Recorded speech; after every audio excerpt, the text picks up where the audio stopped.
बिस्मिल्लाहिर्रहमानिर्रहीम। अस्सलाम वालेकुम नाज़रीन, आप यूट्यूब चैनल देख रहे हैं। मैं इमरान ख़ान हूँ। इस वीलॉग में मैं आप तक कुछ खबरें पहुँचाऊँगा जो इम्पॉर्टेंट हैं और कुछ नई चीज़ें मैं आपके सामने रखूँगा। नंबर एक तो जो कश्मीर में इस वक्त चल रहा है वो बहुत इंपॉर्टेंट है। इसराइल फ़लस्तीन का मामला, पाकिस्तान का रोल उसके अंदर और पाकिस्तान में जो फड्डा पड़ गया वो आपके सामने रखेंगे। गंडापुर ने क्या किया, क्यों किया और अब इसका रिएक्शन क्या आने वाला है। दीगर भी कुछ खबरें हैं, लेकिन सबसे पहले जो कश्मीर के हालात हैं, जितने भी आज़ाद कश्मीर के शहरी हैं वो मुख्तलिफ़ शहरों से निकलकर बहुत बड़े पैमाने पर ग्रोहों की शक्ल में अब मुज़फ़्फ़राबाद की तरफ बढ़ रहे हैं और एक अजीब इत्तेहाद देखने में आ रहा है जो इससे पहले हमने नहीं देखा। रुकावटें ये गिराते जा रहे हैं, इनके ऊपर फायरिंग की गई, गिरफ्तार किया गया, तशद्दुद किया गया, जगह जगह रुकावटें खड़ी करके इनको रोकने की कोशिश की गई, लेकिन आज़ाद कश्मीर के शहरी जो हैं वो आगे बढ़ते जा रहे हैं। ये शहरी पुरअमन है और ये पुरअमन एहतजाज पे यकीन रखते हैं। इन्होंने हलफ भी लिया। कई जगह से ऐसी वीडियोज़ आ रही हैं जहाँ पे हलफ लिया जा रहा है और ये कहा जा रहा है मुजाहिरीन से, जो वहाँ पे मकामी कायदीन है उनकी जानिब से, कि आप हमें हलफ दें कि आप पुरअमन रहेंगे, लेकिन अगर आपके ऊपर जबर और तशद्दुद होता है तो आप पीछे नहीं हटेंगे। बल्कि इसके ऊपर जो है वो अहमद फराहत साहब को मैं सुन रहा था, दीगर जो जर्नलिस्ट हैं वहाँ पे उनसे भी मेरी बात हो रही थी कि यहाँ पे एक डिफरेंस ये है कि ये जब गोली चलती है, क्योंकि 20 लोग ज़ख्मी हुए हैं जब गोली चली, उनकी लिस्ट भी आ गई है, एक नौजवान शहीद भी हो गया है, लेकिन ये वो जगह छोड़ कर नहीं गए। इन्होंने अपने ज़ख्मी उठाए और उनको अस्पतालों में ज़रूर पहुंचाया, लेकिन मौके के ऊपर जो लोग मौजूद थे वो वहाँ पे मौजूद रहे। सिक्योरिटी जो थी वहाँ पे उनको वो जगह छोड़नी पड़ी। ये एक नई सिचुएशन है। ये एहतजाज बड़े ज़ोरदार तरीके से कर रहे हैं। इनके ऊपर जो है वो सादा कपड़ों में लोगों से भी गोलियाँ चलवाई गई। कुछ जो दीगर जमातें एस्टेब्लिशमेंट की हमायती हैं उनके ज़रिए से भी इनके ऊपर दबाव डाला गया, लेकिन ये आम लोग हैं, आज़ाद कश्मीर के पुरअमन लोग हैं और ये पुरअमन जद्दोजहद कर रहे हैं। और एस्टेब्लिशमेंट की सियासत में जो गैर कानूनी किरदार है एस्टेब्लिशमेंट का, उसे ख़त्म कर सकते हैं ये लोग। ये इनके पास मौका है और इसके लिए ये लोग अपना पूरा जोर लगा रहे हैं। ख़वातीन और नौजवानों का एक बहुत बड़ा किरदार है। ख़वातीन जो हैं वो क्योंकि लोग बहुत बड़ी तादाद में निकले हैं तो इनके कोई स्पॉन्सर भी ऐसे नहीं है कि इनको बहुत सारा पैसा मिल जाए या इन्हें कोई स्पॉन्सर कर जाए, वहाँ देगे पक रही हो, खाने पके पकाए आ रहे हो, ये भी नहीं है। तो ये जो फैमिलीज़ हैं, जो ख़वातीन हैं, वो ये जिम्मेदारी उठाते हैं। लोगों को खाना भी मिलता है और लोग ट्रैवल करते हैं, लोग बर्दाश्त भी करते हैं। इससे पहले सर्दियों में इन लोगों ने साबित किया कि बड़ी साबित कदमी से ये बैठे रहे और उन्होंने अपने मुतालबात मनवाए। अब जो ओवरसीज़ पाकिस्तानी है उनको बड़ा इंपॉर्टेंट इसमें रोल होगा, क्योंकि देखें आज़ाद कश्मीर में बहुत सारे लोग ओवरसीज़ हैं। जो आज़ाद कश्मीर के हमारे शहरी हैं, भाई हैं, उनमें बहुत सारे ओवरसीज़ पाकिस्तानी हैं। कुछ एहतजाज का सिलसिला बाहर मुल्कों में शुरू हुआ, जिनमें ख़ास तौर पे ब्रेडफोर्ड में एक एहतजाजी मुजाहरा भी हुआ, लेकिन अभी इसने ज़ोर नहीं पकड़ा। आज़ाद कश्मीर में पूरा ज़ोर पकड़ लिया है। आज़ाद कश्मीर के जो शहरी हैं जो एहतजाज कर रहे हैं, अवामी एक्शन कमेटी के लोग, वो ये कह रहे हैं कि जो ओवरसीज़ पाकिस्तानी हैं वो अब आवाज़ उठाएं हमारे हक़ में और वो ज़ोर लगाएं, हर जगह पे जाएं, दुनिया को बताएं कि हमारे साथ क्या हो रहा है। अगर हमारे साथ यहाँ पे कोई जुल्म होता है तो इसके ऊपर पूरी दुनिया में आवाज़ उठाएं, ताकि हुकूमत के ऊपर जो है वो एक प्रेशर रहे। तो कश्मीर की सूरत हाल पे हम नज़र रखेंगे, इस पर हम बात करते रहेंगे। अब आ जाए नाज़रीन, इसराइल और फ़लस्तीन वाला मामला जो है वो कहाँ तक पहुँचा। देखिए, डोनाल्ड ट्रंप ने जो मुआहदा किया इसके ऊपर तनकीद हो रही है और लगातार तनकीद हो रही है, और ये तनकीद हुकूमत के मुखालिफिन नहीं, हुकूमत के अपने लोग भी अब कर रहे हैं। पहले ख्वाजा साद रफ़ीक को सुन लेते हैं कि ख्वाजा साद रफ़ीक ने इसके बारे में क्या कहा। ख्वाजा साद रफ़ीक ने ट्रंप का गज़ा अमन मनसूबा यकतरफा और नाकाबिले अमल करार दे दिया। इससे पहले जब ट्रंप ने यही वाला मनसूबा इमरान खान साहब के दौर में पेश किया था तो इमरान खान साहब ने इसके ऊपर अमल दरामद नहीं किया था, बल्कि उन्होंने इसे मुस्तरद किया था। उस दौर में जो अपोजिशन थी उसने भी इसके खिलाफ आवाज़ उठाई थी, यानी शहबाज शरीफ, ख्वाजा आसिफ, ये सारे।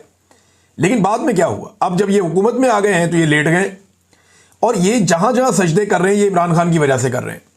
इन्हें डर है कि इमरान खान पाकिस्तानी कौम के साथ मिलकर हमारा पटाखा बजा देगा, इसलिए एस्टेब्लिशमेंट और हुकूमत हर बात मानती है अपने गैर मुल्की आकाओं की, जो करवाना है आप हमसे करवा लें, ऐसा दिखाई दे रहा है। ख्वाजा साद रफ़ीक साहब ने कहा कि ये जो ट्रंप का अमन मनसूबा ये एक तरफा है, नाकाबिले अमल है और हमास को इसराइली अफवाज के सामने हथियार डालने पर मजबूर करने का एक मनसूबा है, ये उन्होंने करार दिया। इन्होंने एक्स के ऊपर अपनी एक पोस्ट लगाई है, ट्विटर के ऊपर, और अमन मनसूबे को नाकाबिले अमल करार देते हुए कहा कि यह मनसूबा सेहूनी जंगजुओं के वहशियाना हमलों को रोकने का कोई जामे तरीकाकार नहीं रखता। ये ख्वाजा साद रफीक कह रहे हैं, नून लीग के अहम तरीन रहनुमा। अच्छा, ये जो बाकी लोग हैं ना, वजीर कानून हो गया, वजीर दिफा हो गया, वजीर खारजा हो गया, डिप्टी वजीर आज़म, ये सारे कह रहे हैं जी बहुत अच्छा काम हो गया। लेकिन जो असल लोग हैं पाकिस्तान मुस्लिम लीग नून के पुराने, ख्वाजा साद रफीक हो गया, बाकी लोग, उनसे आप बात करें, वो कहते हैं यार ये क्या कर रहे हैं, हम अपने पाँव पे कुल्हाड़ा मार रहे हैं। नून लीग के अपने लोग कह रहे हैं, पीपल्स पार्टी का जो पुराना वर्कर है वो परेशान है, ये क्या हो रहा है। इसके ऊपर ना आसान तरीका ये है कि कौमी असम्बली में बहस करवाई जाए, सारे लोग इसके ऊपर बात करें, हफ्ता एक इसके ऊपर बहस हो, हुकूमत अपना मौक़िफ़ दे, वज़रा अपना मौक़िफ़ दें, अपोजिशन अपना मौक़िफ़ दे, सियासी जमातें बाकी जो हैं उन सबको मौका मिले, वो अपनी अपनी बात करें, कैबिनेट में रखा जाए। ये मुमकिन नहीं है ना कि एक वज़ीर आज़म या फील्ड मार्शल अपनी मर्जी से किसी मुआहदे का हिस्सा बन जाए, मुमकिन नहीं है, क्योंकि गवर्नमेंट की जो डेफिनेशन है उसमें पूरी कैबिनेट होती है और इतने अहम फैसले जो है वो पार्लियामान की मर्जी के बगैर नहीं हो सकते। तो आपको पार्लियामेंट के साथ चलना होता है, पार्लियामान को यह फैसला करना चाहिए, अवामी मुंतखब नुमाइंदों को यह हक मिलना चाहिए, किसी सरकारी ऑफिसर को नहीं मिलना चाहिए, वो तो तनख्वाह लेके काम कर रहा है, रिटायर हो जाएगा फिर पेंशन लेता रहेगा। तो अवामी मुंतखब नुमाइंदों ने अवाम को जवाब देना है, तो उनको यह मौका मिलना चाहिए। वैसे उसूल तो ये है। अब इस मुआहदे के ऊपर जनाब तनकीद हो रही है, ख्वाजा साहब ने कुछ और मशवरे भी दिए हैं कि जनाब इसके अंदर क्या किया जाना चाहिए, लेकिन उन्होंने कहा यह काबिल अमल नहीं है और यकतरफा मनसूबा है। एक तरफ देखें, हमारे जो लीडर हैं वो जो इस वक्त हुकूमत में मौजूद हैं, वो मंजन बेच रहे हैं कि जनाब हम फ़लस्तीनियों के साथ बहुत ज़ोर से खड़े हैं, लेकिन सेनेटर मुश्ताक जो हैं वो समंदर के अंदर ट्रैवल कर रहे हैं और गजा के बहुत करीब पहुंच गए हैं कि हम इसराइल का जो घेरा वो तोड़ेंगे। बल्कि आखिरी जो उन्होंने वीडियो बनाई, उन्होंने बताया कि जनाब हमें अब इसराइली जहाज़ नज़र आ रहे हैं, उनके जो है फ़ोन हैक कर लिए गए हैं, साइबर अटैक्स उनके ऊपर हो रहे हैं, ड्रोन्स जो है वो उनके ऊपर मंडलाते रहते हैं। तो बार बार उनको अपने आप को, मौसम की सख्तियाँ उन्होंने देखी हैं। हिम्मत है वैसे मुश्ताक अहमद साहब की, ये बड़ा कठिन सफ़र करते हुए वो एक फ्रीडम मिशन लेकर जा रहे हैं गजा की जानिब, और वो इस घेरे को तोड़ के अंदर दाखिल होना चाहते हैं। अल्लाह ताला उन सब की हिफाजत करे। बाकी हुकूमतें तो इस पर बात कर रही हैं, लेकिन पाकिस्तान की हुकूमत इस पर भी बात नहीं कर रही, और ये ज़बानी कलामी जो है वो बने हुए हैं खैर खा फ़लस्तीनियों के। इससे पहले फ़लस्तीनियों का झंडा जिसने भी पाकिस्तान में उठाया, पाकिस्तान की रियासत ने उसको बहुत मारा। ये गुज़िश्ता चंद सालों की मैं आपको बात बता रहा हूँ, बहुत मारा। ख़ास तौर पे जब से फील्ड मार्शल आसिम मुनीर साहब आए हैं, या जनरल बाजवा साहब भी थे जब, तो इन्होंने बहुत मारा। जो भी फ़लस्तीन का नाम लेकर बाहर निकला उसके ऊपर इन्होंने अटैक किया। अब नाज़रीन, एक चीज़ और है कि इमरान खान साहब ने जो हमायत की है, और सोशल मीडिया सारा का सारा यही कह रहा है कि इमरान खान कहते हैं कि 1967 से पहले वाले फ़लस्तीन की बात की जाए। अब ये जो हुक्मरान है ये इस बारे में बात ही नहीं करते। हालांकि अब तक डोनाल्ड ट्रंप का जो मंसूबा सामने आया उसके अंदर कहीं पे भी फ़लस्तीन को एक रियासत के तौर पे तस्लीम किया जाना है ही नहीं। नेतन्याहू ने जो इंटरव्यू दिया, उन्होंने कहा जी कि ये बात मुआहदे में कहीं नहीं है, या ये जो एक मंसूबा बनाया डोनाल्ड ट्रंप ने, इस पूरे के अंदर ये बात कहीं नहीं है कि फ़लस्तीन को बतौर एक रियासत तस्लीम किया जाएगा, ये इसराइल नहीं होने देगा, उन्होंने कह दिया।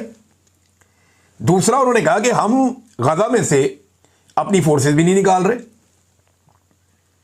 देखिए, जो तरीकाकार है वो तो ये है कि 1967 की पोजीशन के ऊपर जाएं वापस, वेस्ट बैंक, गोलान हाइट्स और गाजा, इनको जो है वो इसराइल छोड़ दे, और जेरूशलम जो है वो कैपिटल बन जाए फ़लस्तीन का। जबकि अगर एक बफर जोन बनाना है फ़लस्तीनियों और इसराइलियों के बीच में, तो उम्मत मुस्लिमा की एक फ़ौज को तैनात किया जा सकता है उस बफर जोन में, ताकि इसराइलियों और फ़लस्तीनियों के बीच में गैप रहे और महफूज रहें फ़लस्तीनी भी। ये तो हो सकता है, लेकिन ये फार्मूला इसके बिल्कुल उलट है। मैंने लोगों से सवाल पूछा